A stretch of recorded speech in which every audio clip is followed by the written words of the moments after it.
What's up, everyone? Welcome back to another episode of Kevin Prolix TV. And boy, do I got one for you. But before we go on, make sure you like, comment, subscribe, and share, and hit the description box so you can get your super chats in. You know what? I like to read stuff, and whatever you have to say, I'll probably read it too. So anyway, here we go. My wife went to her high school reunion. Everyone insisted she died 15 years ago. All right. Emily was so excited about her high school reunion. She spent the whole weeks leading up to it, digging through old photos, reminiscing about friends, wondering who had changed the most. It was a 2-hour drive, so I was excited for her to check in, maybe send me a few pictures of old friends. But when I didn't hear from her all night, I started to worry. At 2 a.m., she finally called. She was crying. "They didn't recognize me," she whispered. I sat up in bed, instantly alert. "What do you mean?" "They thought I was dead." She got home at dawn, pale and shaking. I made her tea, sat her down, and tried to get the full story. Whew. When she arrived at the reunion, she expected nostalgia, hugs, maybe some awkward small talk. Instead, she got blank stares. People whispered behind her back. Some avoided her completely. Then, halfway through the night, an old friend, Sarah, finally approached her. And the first thing she said was, "This isn't funny." Emily laughed nervously. "What do you mean?" Sarah's face twisted in anger. "You died, Emily." It wasn't a joke. Sarah pulled out her phone, scrolling through an old memorial page. Emily's face stared back at her. A tribute post, dozens of comments, photos of her teenage years, classmates sharing memories. A funeral date? Everything. Emily nearly fainted. "I don't understand," she told Sarah. "I'm standing right here." Sarah backed away like she had seen a ghost. "It's not possible," she whispered. Emily showed her her driver's license, her ID, pulled up her Facebook profile, but her name, her records, everything from before the accident was gone. One of the teachers even called Emily's parents. They didn't answer. When she left the reunion, no one said goodbye. They just watched her like she was something that shouldn't exist. We spent the whole morning researching.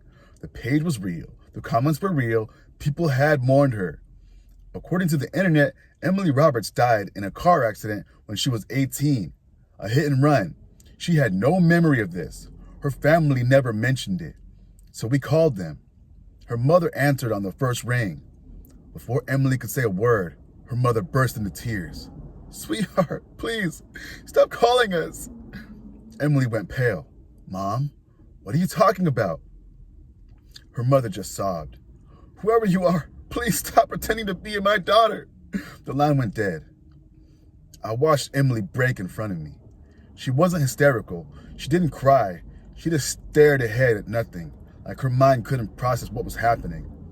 I tried to tell her there had to be a mistake, but I knew that wasn't true, because I had started to notice something was wrong. Her photos, old ones from childhood, had vanished from my phone. Her birth certificate was missing from our documents. And when I went to look at our marriage license, my hand shaking, her name wasn't on it. There was just my signature, a blank space where hers should have been. Emily hasn't spoken in hours. She just sits on the couch staring at nothing. I don't know what to do, because if my wife really isn't Emily Roberts, then who the hell have I been married to for the past 5 years? End. Okay, got a little tingle there. What the heck? Someone says, "These stories of spirits not realizing they're dead and living whole lives till something reminds them of their death and they disappear. I think your wife may be one of those, unfortunately." Someone said, "This gives me shivers. You have to tell us what happens next. Your poor wife." Someone says, "If she died at 18, why did her childhood pictures vanish? Her mother obviously remembers her, but knows she died." Someone says, "Not necessarily. If the entity that the OP is married to is not really Emily, but some sort of doppelganger that assumed her form after she died and perhaps hypnotized or put some kind of spell on those who knew her, then maybe the spell broke when it was confronted with the fact of Emily's death. So maybe the spell breaking or whatever caused her birth certificate, ID, and other documents, which were magic or whatever, to go blank." That's a good idea. Someone says, "I think if you can believe your wife, people lie all the time. Sure, but literal photos and copies of people's signatures don't just disappear. Another person says, true story time. A ton of people at my 10-year reunion thought I was dead because someone spread a rumor I died in Afghanistan. Everyone knew I joined the military after high school, but I really didn't keep up with anyone from there. Another person with the same or similar name was killed, and they spread the rumor that it was me. Then a ton of people at my 10-year were hugely surprised I was alive. Whoa. Anyway, that was a good, nice story. If you like stories like this, make sure you like, comment, and subscribe, and let me know. Also, don't forget to super chat me in the description box.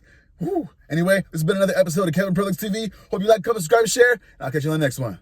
Peace.